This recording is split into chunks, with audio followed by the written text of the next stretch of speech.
Good afternoon. This is the time for the City Legal and Finance Committee meeting on October 30, 2024. We'll begin with roll call and determination of quorum. Beaverdorf. Here. Evans. Here. Maher. Here. Roseland. Here. Stroman. Here. We have a quorum. Okay, next item is adoption of the agenda. Second.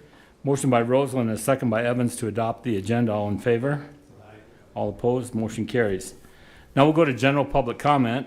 This is a time for the members of the public to discuss or express concerns to the council on any issue not on the agenda. Action will not be taken at the meeting on any issue not on the agenda, except by placement on the agenda by unanimous vote of the council members present. And I don't have any speaker request forms or see any public comment speakers. So I'm going to close general public comment. And then I'm going to go to consent items 1 through 13. And I'm going to open public comment on consent items 1 through 13. Still seeing no speaker request forms. I'm going to close public comment on consent items 1 through 13. And then I'm going to ask for if any members of the council want to remove any of the consent items and vote on the remaining consent items. Okay, hearing none, then I still would like to have a brief report from the, rather than just taking a vote on everything, if that's all right. But, okay, but first of all, I'd like to, okay, yeah, Kevin's going to pull number 11. And then also, we need to approve the minutes for October 16th. Can I get a motion on that? Second. Motion by Evans and a second by Beaverdorf to approve the minutes of the October 16 meeting. All in favor? Aye. All opposed? Motion carries. Now we'll go to the Finance Department for Director Ainsley to discuss the consent items there. If you please. Thank you, Mr. Chair. Item number 2 is just a new volunteer for our workers' compensation purposes that we need to include on the minutes. Item number 3 is our report on our August 2024 sales tax record. I'm happy to note that August, the 2% general sales tax compared to the same month of the preceding year, the general 2% sales tax was up 3.45%. For the year, for the first 8 months, we are up 3.16%. For the triple B or the tourism tax, we were up 12.81% in August. Some of that, though, just to let you guys know, we do believe that there were a couple hotels that filed their taxes late in July. So if you look at the tourism numbers for July, they were a little lower. I think some of that was captured in August. But still for the year, we are up 3.18 or 3.8%. So it has been very good. Item number 4 is your September Treasury and General Fund update. Your total cash is at $208.1 million. 77.8% is invested in various different vehicles. And in the undesignated cash balance for the general fund, we are at a negative 2.3 million. But just to keep that in perspective, that number is projected to swing to the positive number once we get to November, when we actually receive the property taxes in. Item number 5, declaring some property surplus. The cemetery would like to trade in 9 weed trimmers. Item number 6, an abatement from the Director of Equalization at the county. There's a mobile home that ended up going to the landfill, and so it would be abating the taxes for that piece of property. And then number 7, it's the CDBG or Community Development Block Grant contract with Volunteers of America. That would be for $39,000. We do have our CDBG manager here in the audience as well if you have any specifics on that program or on that grant request. But again, the total is for $39,000. And then item number 8 is to authorize a contract for the Senate Bill 168 grant in the amount of $43,491.40. That is with the police department for victims of crime. It is paying for a portion of the high-risk youth coordinator position within our police department. Are there any questions? Any questions for Director Ainsley? If none, can I get a motion on items 2 through 8? Motion to approve by Evans, a second by Maher. All in favor? Aye. All opposed? Motion carries. Now we'll go on to the fire department for item 9. Good afternoon. Back in front of you again with another bit of write-offs. This is going to bring us up to 2017, which is where the statute of limitations will start for us. So we're finishing up 14, 15, and 16 as we go, just shy of 509,000. Any questions for the deputy chief? Motion approved by Bieberdorf and a second by Maher. All in favor? Aye. All opposed? Motion carries. Item number 10 is Youth City Council. Who's going to be speaking on that? Do we know? Okay, we can have a discussion. Okay. Go to Councilman Evans.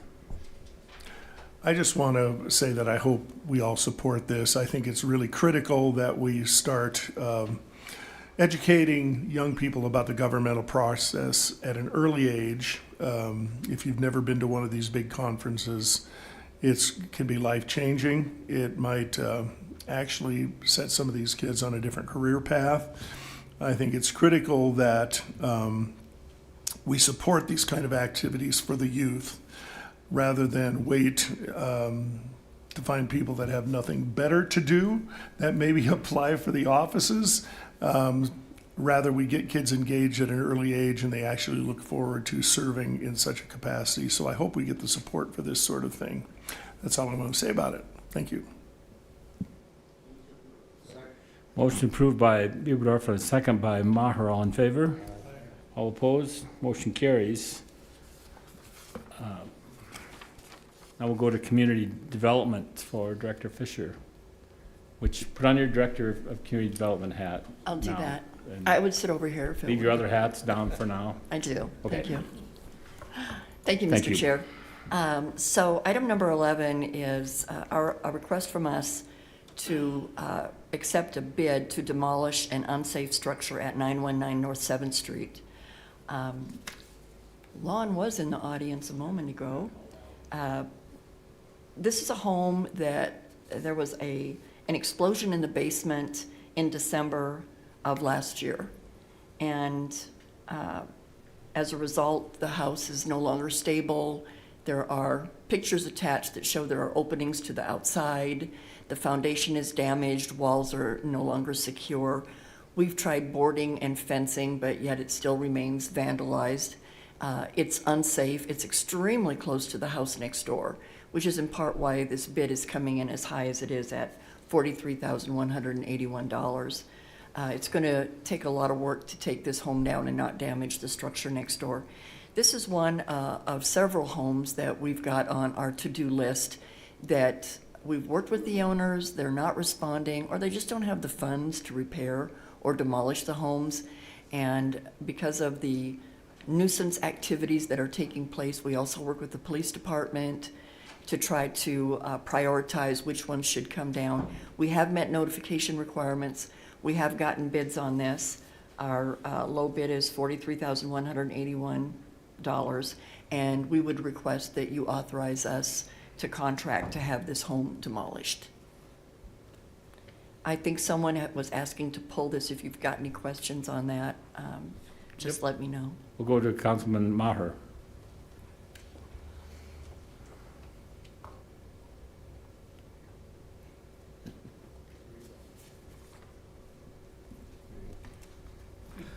Thank you.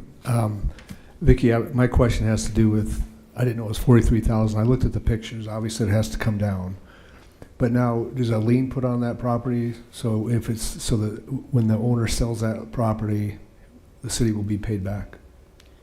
Mr. Chair? Please. We will bill the property owner if they fail to pay that bill, which is usually the case. Then we turn it over to the finance office, and they bring it forward for your consideration on an assessment roll to then place the assessment on the property, so that when it sells, we do then recover the money. That is the good thing about abatement. We will eventually recover this money. Thank you. Motion by Bieberdorf and second by Roseland to approve number 11. All in favor? All opposed? Motion carries. Vicki, do you want to speak to 12 and 13? I do. I do have Kelly Brennan in the audience, so she's worked hard on these. I'm going to toss it to her and give her credit for the hard work she's done. Kelly? Thank you, Vicki. Thank you. Item 12 is the Unified Planning Work Program. You saw the draft back in September. There's been no changes to this document since. This is the document that is the annual activities, planning studies, and products to be developed by the MPO for 2025. Towards the back of the document, we do discuss the studies that are ongoing and the new studies that we are taking, or that are taking place next year, that the long-range planning staff will be taking on and working with the DOT on. Item number 13 is the agreement between the City of Rapid City and the SDDOT to accomplish the goals in the UPWP. If you look at the budgetary items on there, you'll see that the local match for City of Rapid City for all these studies and all these programs is $134,653. And I can take any questions. Any questions from the committee? Can I get a motion on 12 and 13? Motion to approve by Bieberdorf and a second by Maher. All in favor? All opposed? Motion carries. And before we move on, I was making a clumsy attempt to express my appreciation to Ms. Fisher and to Mr. Ainsley for the significant additional duties that they've taken on at the city in this period of transition. So thank you to both of you. And that brings us to the end of the consent calendar. And now we'll go to non-consent items and back to, I'm going to open public comment on non-consent items. And I don't have any speaker request forms, so I'm going to close public comment and go back to Director Ainsley. Thank you very much, Mr. Chair. This is the second reading for supplemental appropriation number 6. It is for a total of $5,386,440.07. That is split between several governmental funds and enterprise funds. That is a large amount, but just so everyone knows, those are all from purchase orders that were opened in 2023, but the products or the contracts were not completed in 23, and they were finalized in 24. And so just so you're aware, essentially these purchases have already been finalized. The cash has already been paid out. It's already out of, when you see the treasury balance, it already accounts for that. And there are no changes between the first reading and the second reading. Are there any questions? Motion approved by Bieberdorf, and second by Roseland. All in favor? Aye. All opposed? Motion carries. Then we go into Alderman items. I would remind people that there is still time to do your early voting. Election day is Tuesday, November 4th. You can still go to the administration building today or tomorrow. This week, I'm not sure about Monday. Do you know if Monday they can do that? Okay. Anyway, you can go this week, so.